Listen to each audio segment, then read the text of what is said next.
satu minggu pertama ruqyah rumah, saya menemukan buhul punya kakak saya di depan rumah, itu berupa gambir sama apu, itu ketemu, dan yang reaksi kakak saya, bukan saya.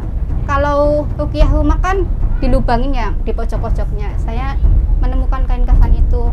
Kalau mimpi saya dulu waktu kain kafan itu belum ketemu, itu mimpinya kuburan terus setiap hari kayak gitu.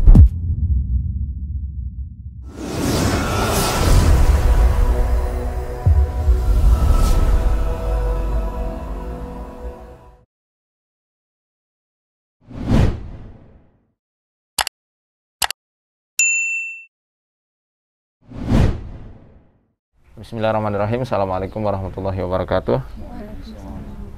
Alhamdulillah, pada kesempatan siang hari ini saya didampingi oleh keluarga tim Arsadaya Daka Brebes. Kita berkunjung ke salah satu rumah saudari kita yang sempat ikut segmen requestion dan mengeluhkan keluhan yang saya bilang itu parah ya, dan sangat jahat karena jin membuatnya bisa dibilang tidak harmonis dengan suaminya. Karena ketika suaminya datang, ya karena suaminya merantau ya, merantau. Ketika datang hendak mendatangi istrinya, tiba-tiba keluar darah terus menerus seperti itu. Ini kan jahat banget gitu ya. Ya, sama seperti pelakor-pelakor yang ada di luaran sana, penjahat pokoknya. Ya, mereka itu lebih jahat dari yang namanya setan-setan yang menggiring manusia kepada perbuatan-perbuatan yang lain. Karena apa? Karena ini memicu kepada perceraian. Ya, kalau sampai tidak tahan kan bisa-bisa sampai pisah. Makanya ini sangat urgent kita datangi ke sini.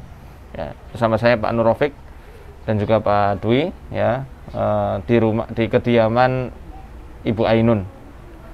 Brebes ya? Iya, Brebes. Ya. Di mana? Tanjung Brebes.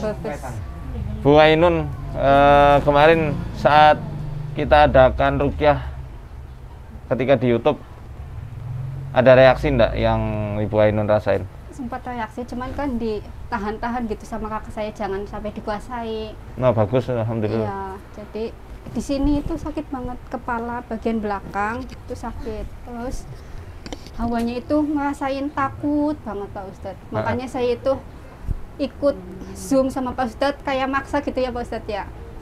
Jadi itu yang saya rasakan, rasa takut yang sangat luar biasa. Jadi kalau misalnya nggak dalam kondisi haid pun saat suami datang otomatis keluar? Iya. Banyak enggak? Deras? Enggak kayak haid biasa. Kayak haid biasa. Kalau suami Ibu Ainun sabar dalam hal ini? Tahu, maksudnya mengerti ini perbuatannya jin gitu? Dia nggak terlalu memikirkan, kayaknya ya udahlah, nggak usah dipikirin kayak gitu. Masya Allah. Sudah pernah diruqyah sebelumnya? Sudah, di pertama itu waktu di Masjid Agung Brebes. Itu reaksinya saya itu nangis-nangis sama itulah, merontak. Terus di Pekalongan sama Ustadz Zain itu juga sama. Terus di Ustadz Nur Rafiq udah 3 kali ya Pak Ustadz ya. Sama Arsade ya? Iya, dan ini sama Pak Ustadz Faisal. Ini harus telaten memang ya. Jadi memang yang namanya pengobatan seperti ini nggak sekali 2 kali. Memang karena yang namanya pengusiran jin dengan ruqyah ini bisa dibilang adalah medan jihad, medan perang. Memang dia itu musuh kita. Setan-setan itu musuh kita. Gimana caranya supaya setan itu ilfil ya, berarti kan harus ada andil penuh dari ibu. Setelah ruqyah, andil penuhnya dari ibu, sama ya kemudian pasrahkan sama Allah Ta'ala supaya mereka tidak terus-menerus mengganggu ya. Dan tadi sebelum kita datang ke sini, kita sudah lihat foto lidahnya ya teman-teman. Dan memang harus ada pengobatan-pengobatan yang harus disinergikan dengan ruqyah ini. Di antaranya saya sarankan untuk pengobatan limpanya dengan menggunakan empu kunyit dan temulawak. Kemudian tadi kita lihat juga di lidah sudah ada yang namanya penggumpalan darah dan penggumpalan energi yang ada di area payudaranya ya. Dan ini dapat memicu kanker. Makanya sebelum itu terjadi, kita sarankan dengan menggunakan kayu secang dan juga sambiloto untuk melancarkan peredaran darah itu. Dan saya sarankan juga untuk konsumsi madu super probiotik. Ya, insya Allah itu nanti bisa untuk mencegah sedini mungkin tumbuhnya sel-sel kanker. Nah, selama ini memang ada permasalahan juga di area Sering dada sakit, ya. nah, suka rasa senit-senitnya gitu. Ya, semoga belum tumbuh. Ya, dari lidah kan bisa kelihatan semua. Gitu. Ya, Kalau jadi saya memang mikirnya kayak kista gitu ya. Soalnya dulu kan saya pernah kena kista. kena kista juga. Iya pernah. Jadi soalnya perutnya agak gede gitu. Takut. Nanti Cuman pola belum makan diperiksa juga, sih. pola makan harus dijaga juga. Ini memang selain pembentengan rohani, ya pola hidup sehat dengan membentengi diri secara spiritual dengan menjalankan ibadah-ibadah yang wajib, menjalankan ibadah-ibadah yang sunnah, ya kita juga harus paham bahwasanya fisik ini juga penting. Kalau fisik lemah, itu juga sangat mudah untuk mereka kuasai. Ya, jadi harus kita seimbangkan karena hidup ini kan harus dengan keseimbangan, penuh dengan keseimbangan. Iya, Pak Ustadz. Tahun 2020 itu saya kan ruqyah rumah ya 1 bulan penuh, pas itu bulan puasa. Itu pertama 1 minggu pertama ruqyah rumah, saya menemukan buhul punya kakak saya di depan rumah, itu berupa gambir sama apu. Apa itu?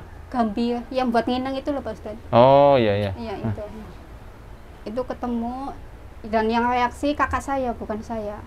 Itu dalam bentuk apa? Ditaruh di kain kafan atau Bukan dikesek terus diempel-empel sama akar itu pohon pisang. akar pohon pisang? Iya itu. Oke oke. Terus minggu keduanya saya menemukan kain kafan di lubang itulah. Saya kalau ruqyah rumah kan dilubangin ya di pojok-pojoknya. Saya menemukan kain kafan itu dalam keadaan lempitan, di dalamnya bersih, cuma di luarnya itu kotor. Pas dibakar saya yang reaksi. Oh iya. Nangis langsung keluar air kencing gitu. Keluar yang kencing. Iya. Jadi setelah dibakar saat itu ngompol juga. Enggak, saya ngumpulin di itu. Iya langsung itu. Oh. Langsung reaksi.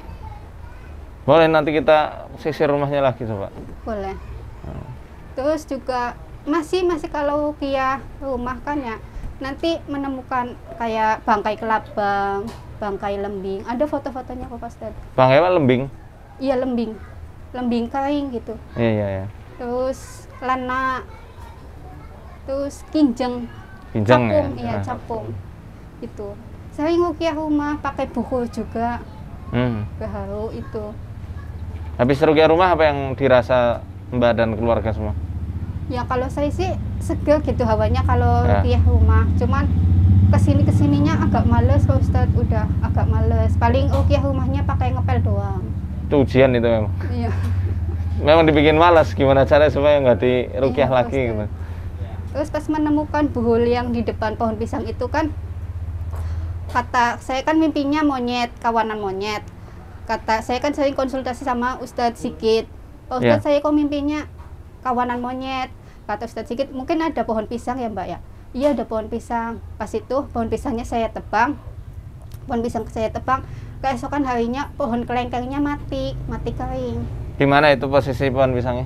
Di depan itu Saudara, di situ. Itu rumah orang ya? Bukan rumah, ini masih dalam Oh, masih rumah kita. di depan itu. Oh iya iya iya. Pohon kelengkeng mati. Pas saya, ini kenapa mati ya? Kan penasaran kan. Saya konsultasi sama Ustadz Sigit, ditebang aja Mbak. Saya tebang. Pas saya tebang, di akarnya itu ada bagian dari pohon pisang.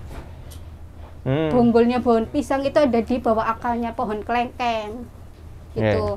Dan pas saya bakar juga, yang reaksi bukan saya tapi kakak saya. Mbak saya ya. Paralel ya.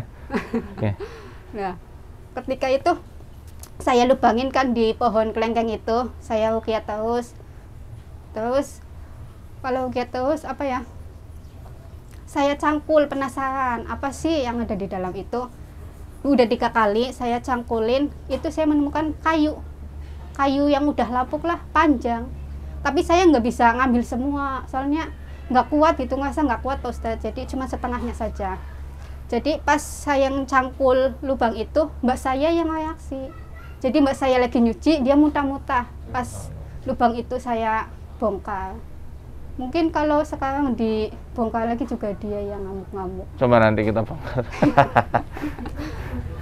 Berarti ini yang diganggu cuma kakak beradik ya, mbak sama kakaknya aja. Kalau ibu bapak Nggak ada. nggak ada. Nggak ada. Ya. Tapi kakak saya yang satunya lagi, ngimpinya itu hampir sama, katanya ngimpinya selalu ular, mimpi kuburan. Kalau mimpi saya dulu waktu kain kafan itu belum ketemu, itu mimpinya kuburan terus setiap hari kayak gitu. Setelah ketemu saya nggak mimpi kuburan lagi, tapi sekarang mimpinya makan sama minum. Oh Terus iya. Mimpi Beda strategi itu. Ya. Sering diganti.